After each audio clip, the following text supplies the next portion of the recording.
ॐ आनन्दमयि चैतन्यमयि शुद्धमयि परमे मां। ॐ नमो भगवती শ্রী অরবিন্দায় নমঃ। আমাদের আজকে শ্রী অরবিন্দের সাবিত্রী অনুধ্যানে সর্বসমাধান এই পর্ব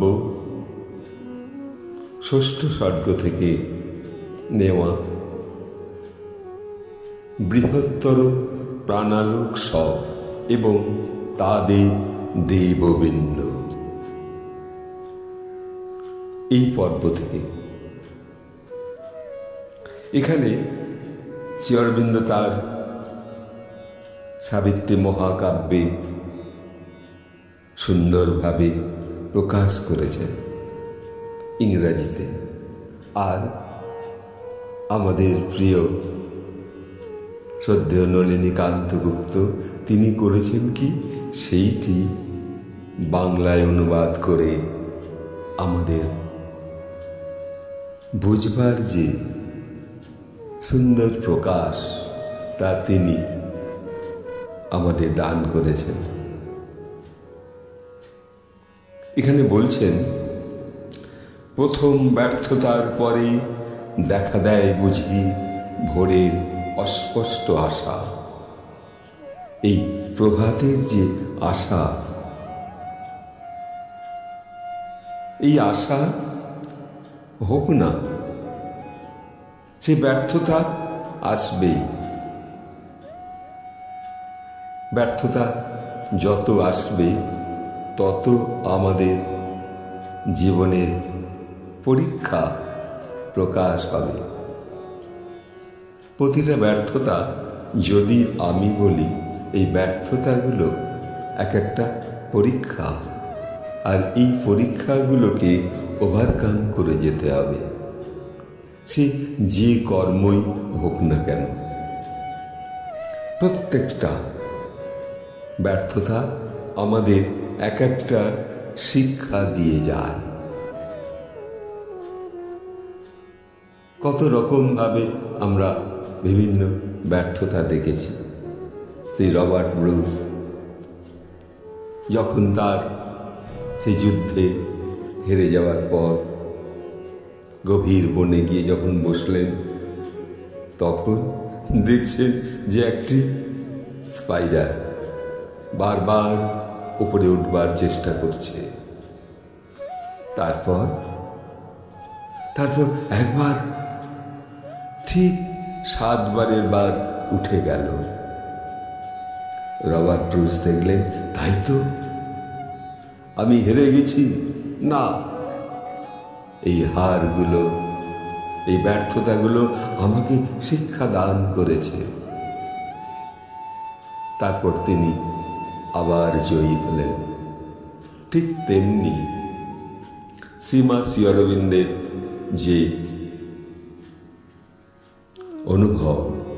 অনুভূতি, যা আমরা বারবার ধ্যানে বসে কখনো স্পর্শ করতে পারছি না, কখনো বা ভুলে যাচ্ছি, কখনো বা নিজের চঞ্চলতার জন্য আমরা অনেক গভীর খাদের মধ্যে পড়ে যাচ্ছি, আর যেন মনে হয় হবে না, কিন্তু হবে। মায়ের কাছে পৌঁছানো, শ্রী অরবিন্দের সাধনার সেই শীর্ষে, তার এই প্রতীয়মান আলোর দিকে আমরা এগিয়ে যাব। তাই তিনি বলছেন, প্রথম ব্যর্থতার পরে দেখা দেয় বুঝি ভোরের অস্পষ্ট আশা। সকল ব্যর্থতার মধ্যে একটা আশা জড়িয়ে আছে। হ্যাঁ, আমি পারব, এই তো চেষ্টা করেছি, এই তো আমি পারব। আবার মায়ের কাছে প্রার্থনা, মা আজকে একটু এগিয়ে গেছি। মা যেন বসলেন আবার তুমি ধ্যানে বসো। তোমার মধ্যে সেই আলোর প্রকাশ। তারপর আবার কি বলছেন? আপন সত্তার, আপন রূপের, আপন জীবন ধারণের আশা। প্রথম ব্যর্থতার পরে দেখা দেয় বুঝি ভোরের অস্পষ্ট আশা। আপন সত্তার, আপন রূপের, আপন জীবন ধারণের আশা। সেই জীবন ধারণের আশা পূর্ণ হবে। সেই যে মায়ের সম্মুখে নিজেকে বারবার প্রকাশ করবার যে তীব্র ব্যাকুলতা, তা প্রাণের মধ্যে যখন প্রাণ স্পর্শ করবে তখন মনে হবে সার্থক জনম আমার, জন্মেছি এই দেশে। সার্থক জনম মাগো তোমায় ভালোবেসে। জানি নে তোর ধনরতন আছে কিনা রানীর মতন, শুধু জানি মোর অঙ্গ জুড়ায় তোমার ছায়ায় এসে। তোমার ছায়া শ্রী অরবিন্দের এই সাবিত্রীর ছায়া। এই ছায়া যখন আমাদের অন্তরকে আলোকিত করবে, যার যত রকম ব্যর্থতা, যে যেভাবে ব্যর্থতার মধ্য দিয়ে হেরে গেছে,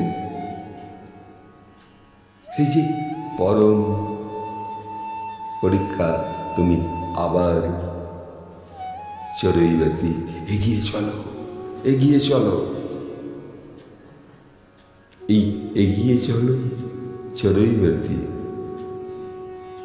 এই হলো সেই ব্যর্থতার আবার নতুন করে নিজেকে যাচাই করা। আমি পারব। ধনুর্ধারী অর্জুন একবারে শেষ তার ওই ধনুর্বাণ শিক্ষা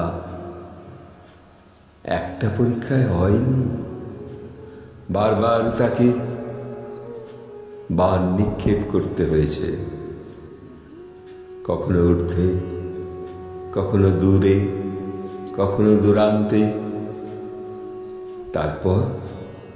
তারপর সেই অর্জুনের মতো ধনুর্ধারী নিজেকে রক্ষা করতে পেরেছেন। ঠিক তেমনি আমরাও আমাদের এক একটা ধ্যান মুহূর্ত, এক একটা কর্মের যে ব্যর্থতা, আবার সেই পথে আমরা এগোব, এই আশা। তাই তো পরপর দিনের পর দিন একটা নির্দিষ্ট সময় একটু ধ্যানে বসা, সে নিজের গৃহে হোক আর কোনো আশ্রমে গিয়ে হোক। সেটা মা শ্রী অরবিন্দের কলকাতায় পাঠমন্দিরে বসে হয়, কখনো বা অনুভব আসে সেই শ্রী অরবিন্দের 8 নম্বর শেক্সপিয়ার সরণি, কখনো বা পন্ডিচারীতে। তখন মনে হয় দেহ মন প্রাণ যেন একটা ভরপুর আনন্দময় শক্তির চার্জে পূর্ণ হল।